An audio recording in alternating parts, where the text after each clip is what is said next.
Olá, pessoal. Continuando o nosso estudo sobre espectroscopia no infravermelho, vamos resolver mais um exercício. Nesse caso agora, vamos focar em compostos carbonílicos. Neste vídeo você aprenderá sobre como identificar e atribuir as principais bandas de absorção em um espectro no infravermelho para compostos carbonílicos. Nós vamos ver também como correlacionar os espectros no infravermelho com a estrutura de compostos conhecidos. O exercício proposto é este. Nós temos 5 espectros no infravermelho e temos 5 estruturas. Vocês observam que das 5 estruturas, a letra A, B, C e E são compostos carbonílicos. A exceção é a letra D, que é uma amina. Mas antes de nós começarmos a discutir esse exercício, vamos fazer uma revisão sobre as principais bandas de absorção de compostos carbonílicos. Nós temos nessa figura as faixas de número de ondas referente à vibração de estiramento de uma ligação CO de várias classes de compostos carbonílicos alifáticos acíclicos, sem ligação dupla conjugada à carbonila e nem grupos retiradores de elétrons no carbono alfa. Aqui tem um exemplo de uma cetona saturada, alifática, acíclica. Esse é o carbono alfa, esse também é o carbono alfa, os carbonos vizinhos à carbonila são carbonos alfa. Então, esses valores aqui representados nessa figura correspondem às faixas típicas de absorção para cada uma dessas classes de compostos carbonílicos: ácido carboxílico, aldeído, amida, anidrido de ácido, cetona, cloreto de ácido, éster e sal de ácido carboxílico.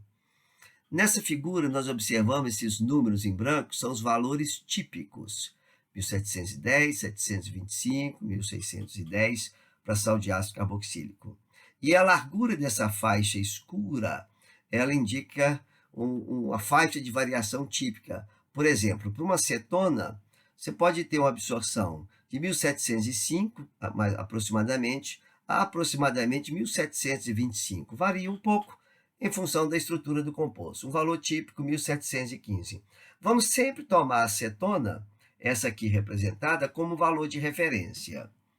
O número de onda de absorção, ou a frequência de absorção, tá? Aqui no caso é o número de onda, mas ela é proporcional à frequência, como nós já estudamos. Essa frequência, o número de onda, é diretamente proporcional à raiz quadrada da constante de força da ligação. Quanto mais forte for a ligação CO, maior o F, maior o número de onda.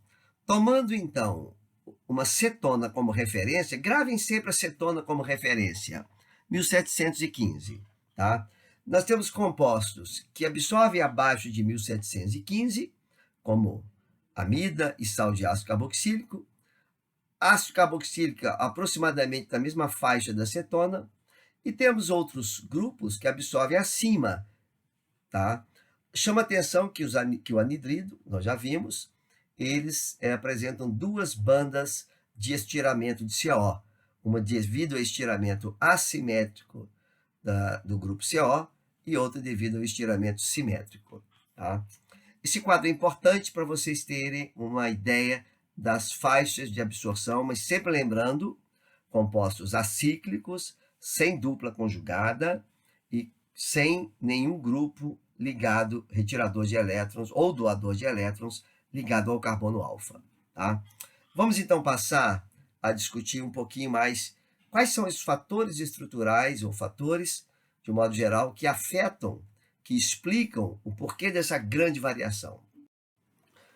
Fatores que afetam a frequência de absorção da carbonila.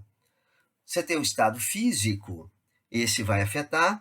Se você faz o espectro na fase condensada ou na fase gasosa, certamente nós vamos observar diferenças na frequência de absorção de vários grupos funcionais, mas os fatores principais que nós vamos estudar são os fatores estruturais. Nós vamos ver o efeito da eletronegatividade dos átomos ligados diretamente ao carbono da carbonila. Vamos ver o efeito da eletronegatividade dos átomos ligados ao carbono alfa, a carbonila. o efeito da conjugação de ligação dupla, a formação de ligação de hidrogênio e o tamanho do anel no caso de compostos cíclicos.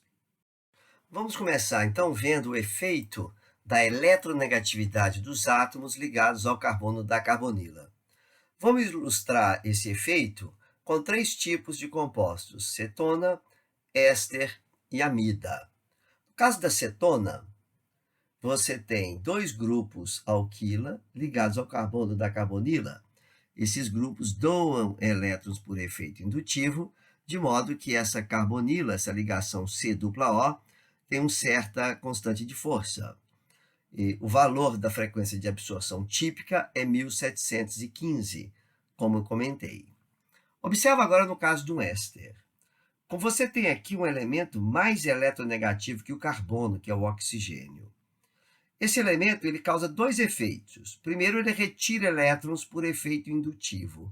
Ao retirar elétrons do carbono da carbonila, ele torna essa ligação C-O mais forte, de modo que ela deve absorver no número de ondas maior que a carbonila de cetona.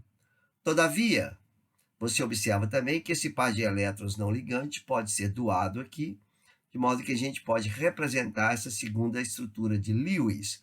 Nessa estrutura de Lewis, a ligação CO da carbonila, ela agora é representada como a ligação C simples O. Claro que isso aqui vai dar uma certa contribuição para o híbrido de ressonância. A gente lembra que não existe nem essa forma nem essa, que existe um híbrido de ressonância. Mas quanto maior a contribuição dessa forma, dessa estrutura de Lewis, mais fraca será essa ligação. No caso de éster, a absorção típica é em torno de 1735, bem acima da cetona. Isso significa que o efeito retirador de elétrons do oxigênio, por ser mais eletronegativo que o carbono, suplanta o efeito doador, aumentando assim a frequência de absorção da carbonila de éster em relação à cetona. Pegamos agora um exemplo de uma amida. O nitrogênio, também mais eletronegativo que o carbono, retira também por efeito indutivo e doa por ressonância. Quando você observa a frequência típica de absorção de uma amida, lembra que estava lá em torno de 1680, 1660, numa faixa bem larga, bem abaixo da frequência típica da absorção da carbonila de uma cetona. Significa que essa ligação é mais fraca. C-O é mais fraca em comparação à cetona. Consequência disso, a conclusão que a gente tira é que, neste caso do nitrogênio, o efeito doador de elétrons por ressonância suplanta o efeito retirador de elétrons, de modo que essa forma, essa estrutura de Lewis, contribui mais para o híbrido de ressonância da amida do que essa forma contribui para o híbrido de éster, explicando assim por que a frequência de absorção da carbonila de amida é mais baixa do que de cetona. Esse tipo de análise você pode fazer também para os outros grupos funcionais, como sal de ácido carboxílico, anidrido, cloretos de ácido. Depois vocês pegam essas funções e façam essa análise de forma semelhante à que nós fizemos. Ainda sobre a eletronegatividade, de átomos agora ligados ao carbono alfa, nós já mostramos que o carbono alfa é esse vizinho, a carbonila. Se nós temos aqui um grupo retirador de elétrons, cloro, um átomo de flúor, qualquer grupo que seja mais eletronegativo que o carbono, como o carbono tem hibridação sp3, aqui não tem ressonância envolvida, tem apenas efeito indutivo, esse X retira elétrons do carbono, tornando ele parcialmente positivo, que por sua vez retira do carbono da carbonila e que retira também aqui desse oxigênio. Ou seja, tudo bem, o efeito indutivo, a gente deve lembrar, ele vai diminuindo com a distância, mas no carbono alfa isso é o suficiente para tornar essa carbonila mais forte e, portanto, absorver numa frequência acima de 1715, que é o valor típico de uma cetona sem grupo retirador. Tá? Aqui eu dou um exemplo, 2 exemplos bastante interessantes. Tá? Você observa, você tem, isso aqui é um fragmento de uma molécula de esteroide, nós não representamos a molécula inteira, só um fragmento. Você tem aqui um cloro no carbono alfa e um cloro no carbono alfa. No exemplo de baixo, na estrutura 4, nós temos que a absorção ocorre em torno de 1725. No caso de cima, 1745. É uma diferença grande, 20 centímetros é menos 1. Aqui, essa diferença está associada à proximidade do átomo de cloro em relação ao oxigênio da carbonila. Esse efeito ele pode ser explicado em função da seguinte coisa. No caso da carbonila da cetona, também você pode escrever essa estrutura de Lewis. Quanto maior a contribuição dessa estrutura de Lewis, mais fraca é a ligação. Então, se você observa, mais fraca é a ligação, menor é o número de onda. Então, se no caso do composto com o cloro no carbono na posição equatorial, a absorção está em 1745. Na posição axial, está em 1725. Significa que essa forma aqui, 5, contribui mais para o híbrido de ressonância, para a estrutura de ressonância desse composto, do que essa contribui. Ou seja, essa forma teria uma contribuição bem menos importante.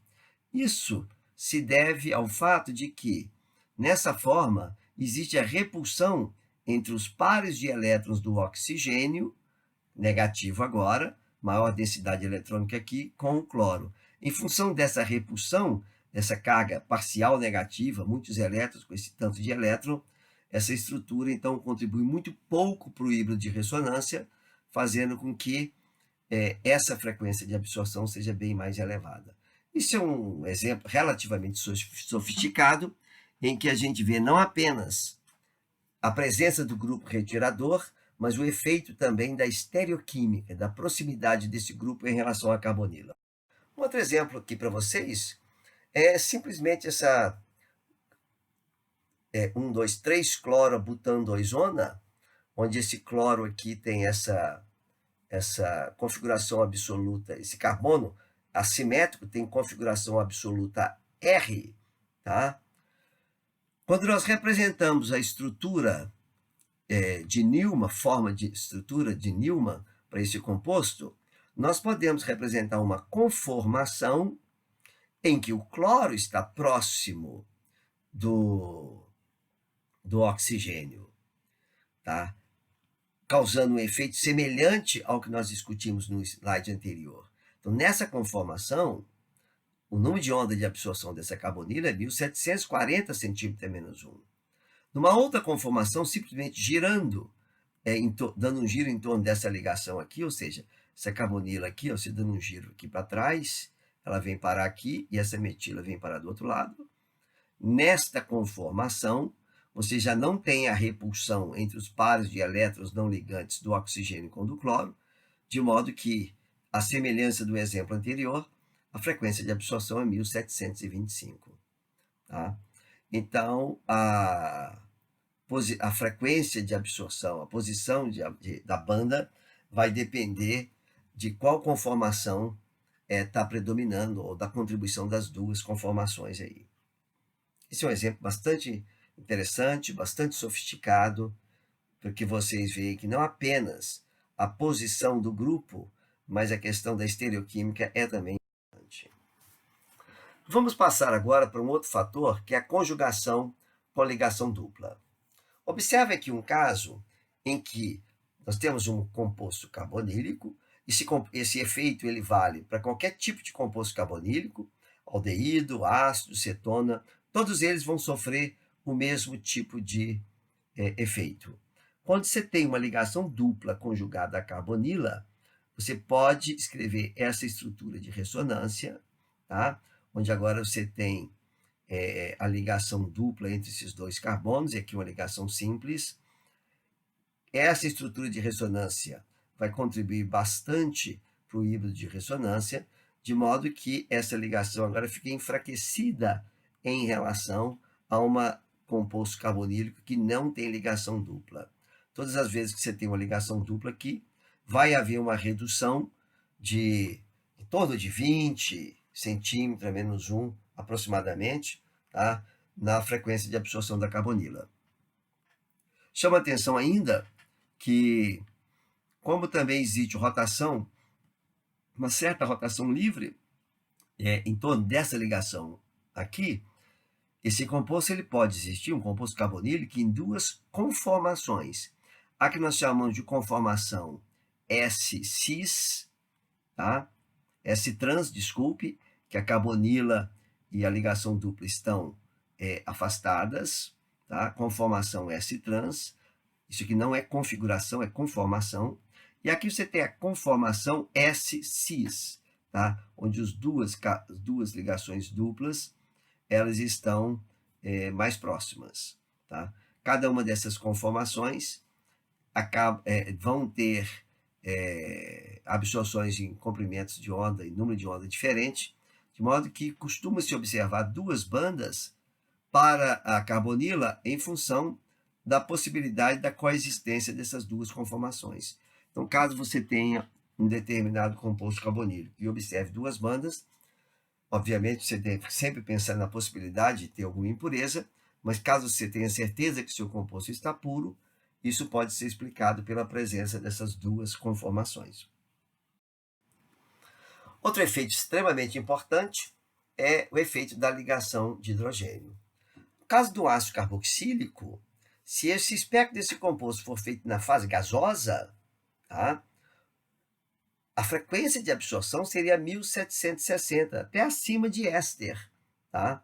Depois você pensa no porquê que o ácido daria uma frequência de absorção acima do éster, tá? Lembra, o ácido é 1710 na fase condensada e o éster é 1735 aproximadamente. Mas na fase gasosa, esse ácido teria uma absorção em 1760 centímetros menos 1. Na fase condensada, a absorção cai muito. Por quê?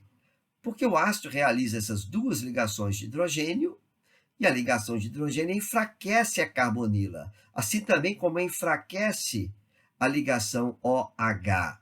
Enfraquece tanto essa ligação OH que a frequência de absorção, o número de onda de absorção de um estiramento OH de ácido carboxílico, ele aparece numa faixa extremamente larga, de 2.500 a 3.300 centímetros a menos 1.